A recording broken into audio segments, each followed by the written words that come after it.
إن من الأسباب الخفية التي بارك فيها رب البرية وجعلها سببا للسعادة أن تلتزم التقوى قولا وفعلا وعملا. فما هي التقوى؟ الإنسان إذا شاهد الحر أو رأى الحر اتقى الحر بالملابس الخفيفة وبالبعد عن حرارة الشمس. هذا مفهوم عند الناس. أما في لغة الشرع ما معنى التقوى؟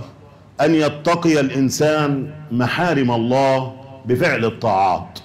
وما أجمل ما قاله الإمام علي رضي الله عنه في هذا المقام عندما عرف التقوى فقال: هي الخوف من الجليل والعمل بالتنزيه والرضا بالقليل والاستعداد ليوم الرحيل.